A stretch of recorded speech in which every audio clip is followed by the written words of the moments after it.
آج ایک پارٹی کا بڑا مشاورتی اجلاس بھی اندر چل رہا تھا جس میں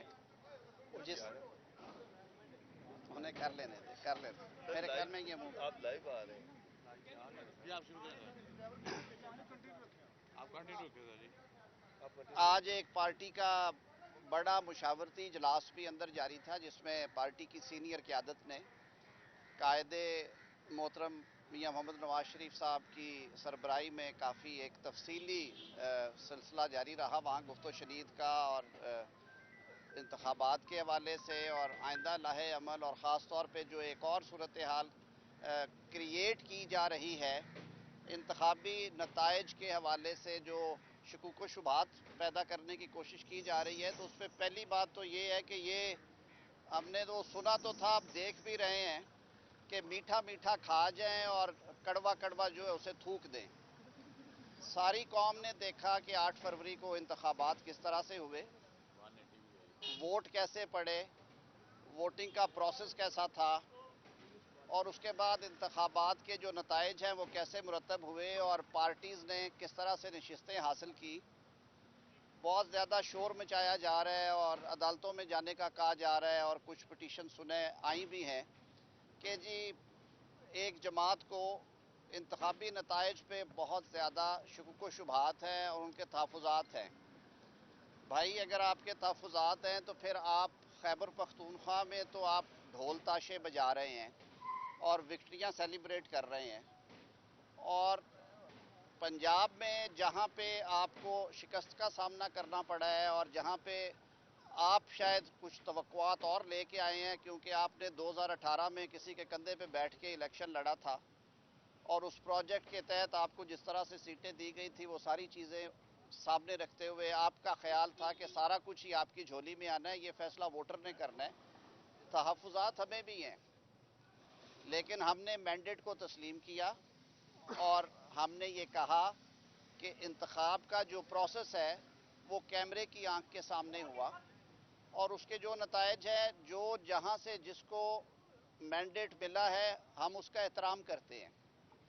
آپ نے دیکھا کہ پارٹی کی سینئر قیادت میں سے بھی پنجاب کے صدر ہے رانا ثناء اللہ صاحب, خواجہ سعد رفیق صاحب پارٹی کے بڑے سینئر رکن ہیں, وہ کامیاب نہیں ہو پائے. تو اس کا یہ مطلب نہیں ہے کہ ہم پہلے ہی بغیر سوچے سمجھے پٹیشنز فائل کرنے کا اعلان کر دیں اور ہم کہیں کہ جی یہ ان کو ٹارگٹ کیا گیا. پہلے آپ اپنا ریکارڈ اکٹھا کرتے ہیں, اپنے معاملات درست کرتے ہیں, اس کے بعد آپ یہ بات کرتے ہیں. تو اس پہ بھی یہ مشاورت ہوئی ہے. ہماری جو لیگل ٹیم ہے وہ تشکیل دے دی گئی ہے اور انشاءاللہ العزیز جو ممکنہ قانونی چارہ جوئیاں ہیں ڈیفینڈ کرنے کی اور فائل کرنے کی وہ ہم انشاءاللہ العزیز کریں گے. اور ہمیں یہ یقین ہے کہ اس ملک میں ایک عدالتی نظام موجود ہے اور ہم اپنا جو بھی مقدمہ یا مدعا ہے وہ عدالت کے سامنے لے کے جائیں گے. اگر کوئی اور لے کے جاتا ہے تو ہم انشاءاللہ العزیز پورے ریکارڈ کے ساتھ اس کو ڈیفینڈ کریں گے. اور یہ جو سوشل میڈیا پہ اس طرح کی آنسلاٹ, کیونکہ اس پارٹی کا یہ شیوا ہے کہ جھوٹ کو اتنا زیادہ پھیلاؤ کہ وہ سچ لگنا شروع ہو جائے, لیکن یہ بات اس دفعہ نہیں ہوگی. اس کی وجہ یہ ہے کہ سارا پروسیس جو ہے یہ سب کے سامنے ہوا ہے اور ایک ایک ڈاکومنٹ, ایک ایک جو سٹیج کی جو پروگریس ہے وہ ہمارے پاس موجود ہے, ان کے پاس بھی ہوگی, اسے سامنے رکھ کے کیا جائے گا. دوسرا, آج اس طویل مشاورت کے بعد جو پارٹی قائد کی سربراہی میں ہوئی, پنجاب میں آپ سب کو معلوم ہے کہ پاکستان مسلم لیگ نون سنگل لارجسٹ پارٹی کے طور پہ جیتی ہے. ای سی پی ریکارڈ کے مطابق سو فار 137 جو نشستیں ہیں وہ مسلم لیگ نون کے نامزد امیدواروں کے نام لگی ہیں. ہمارے کوئی 9 اور 10 کے قریب حلقے ایسے بھی تھے جہاں پہ ہم نے اوپن چھوڑا ہوا تھا کیونکہ ہمارے ٹکٹس کے معاملات میں وہاں پہ کچھ ابہام تھے. ہم نے 6 سے 7 حلقے اپنی اتحادی جماعت کے لیے چھوڑے تھے جس میں پاکستان مسلم لیگ شامل ہے چوہدری شجاعت صاحب کی سربراہی میں. ہم نے کچھ حلقے جو ہیں وہ استحکام پاکستان پارٹی کے لیے چھوڑے تھے. تو جو آزاد کینڈیڈیٹس جیتے ہیں جن کا کسی مخصوص جماعت کی حمایت کا دعویٰ نہیں ہے, ان کی ایک ریزنیبل تعداد ہے اور وہ 25-26 سے زائد لوگ ہیں. تو آج کی صلاح مشورے کے بعد ایک چیز تو بڑی کلیئرٹی کے ساتھ آئی کہ اب تک جن دوستوں سے رابطے ہو چکے ہیں اور جنہوں نے خود رابطے کیے ہیں جو پارٹی کے پرانے ساتھی تھے، تو پاکستان مسلم لیگ نون کو as a single party Punjab میں اکثریت حاصل ہو گئی ہے، اور ہمارا نمبر جو ہے وہ 150 اور 160 کے درمیان آج ہوگا، 155 تک نمبر ہمارا ہے اس وقت۔ مرکز میں سارے پروز اور کونز کو سامنے رکھتے ہوئے بلا شبہ جو اس وقت کے نتائج ہیں وہ قوم کے سامنے ہیں کہ جو ہمارے پرانے اتحادی اور حلیف تھے، ان جماعتوں کی جو قومی اسمبلی میں تعداد ہے اس وقت، وہ انڈیپینڈنٹس یا کسی ایک جماعت کے حمایت یافتہ 90-95 لوگوں سے بہت زیادہ ہے۔ اس حوالے سے یہ طے ہوا ہے کہ جو بھی ہمارے اتحادی جماعتیں ہوں گی ان سے مشاورت کے بعد، جیسا کہ 2 روز قبل قائد مسلم لیگ نون میاں محمد نواز شریف صاحب نے کہا تھا کہ آج وقت ہے چیزوں کو سنوارنے کا، ریاست کو بچانے کا، معیشت کو بہتر کرنے کا اور ہیل کرنے کا فریضہ انجام دینا چاہیے، زخموں کو، تکلیفوں کو، عام آدمی کی تکالیف کو، اور یہ پولیٹیکل لیڈرشپ کا فرض ہے۔ تو اس کے لیے میاں نواز شریف صاحب کی ویژن اور قیادت کے مطابق جو سیاسی جماعتیں ہیں ان سے رابطے ہیں، اور ان سے مشاورت کے بعد مرکز کا فیصلہ کیا جائے گا۔ جس اتحاد کے پاس، آپ سب کو معلوم ہے کہ کسی ایک سنگل پارٹی کے پاس اس وقت حکومت بنانے کا مینڈیٹ نہیں ہے، سو یہ ایک شراکتی اور اتحادی حکومت قائم ہوگی۔ ہماری یہ خواہش ہے کہ ایک ایسا مضبوط الائنس بنے مرکز میں جس میں مختلف صوبوں کی، مختلف قومیتوں کی، مختلف اکائیوں کی نمائندگی ہو، تاکہ وفاق بھی مضبوط ہو اور پاکستان ترقی اور خوشحالی کا سفر شروع کرے۔ تو یہ کچھ باتیں تھیں جو آپ سے شیئر کر سر، لی آپ کو مرکز میں بھی گورنمنٹ بنانے کی پوزیشن میں ہے، جس طرح آپ نے کہا آپ کے الائنس ہیں، اور اس کے پنجاب میں آپ کو سمپل میجورٹی حاصل ہے، تو ابھی تک آپ نے اس پہ مشاورت نہیں کی کہ پنجاب اور مرکز میں آپ کے کون سے کینڈیڈیٹس ہوں گے پرائم منسٹر اور چیف منسٹر کے؟ آج کی جو بھی مشاورت ہوئی ہے پنجاب کی حد تک، تو پارٹی نے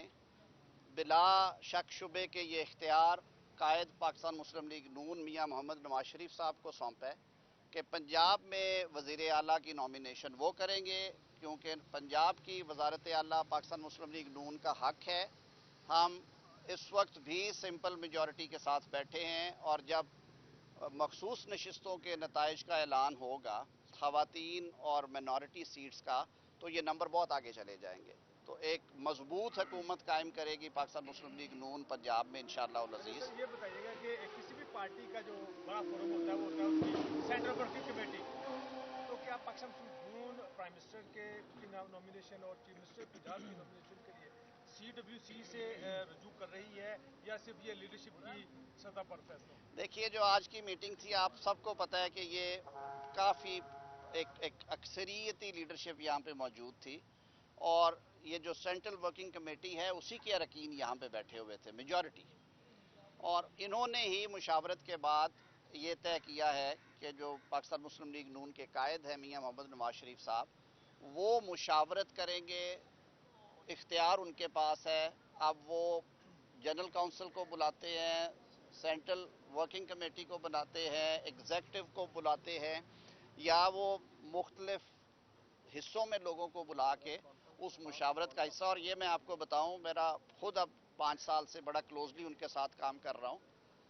میاں محمد نواز شریف صاحب مشاورت کے بہت قائل ہیں، آج بھی آپ کے سامنے ہے کہ بہت لمبا سیشن ہوا ہے،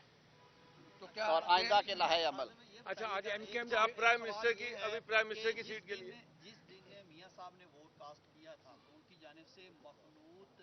حکومت کو مسترد کیا گیا تھا، ان کی کہا تھا سادی اکثریت ہونی چاہیے، تو کیا میاں صاحب جو ہیں وہ وزیر اعظم نہیں ہوں گے؟ دوسرا سوال میرا آپ کی امیدوار، دوسرا میرا سوال یہ ہے کہ MQM کی آپ سے ملاقات ہوئی ہے، خالد مقبول صدیقی صاحب کہہ رہے ہیں کہ ہماری قانون سازی، حکومت سازی کے حوالے سے کوئی بات ہی نہیں ہوئی،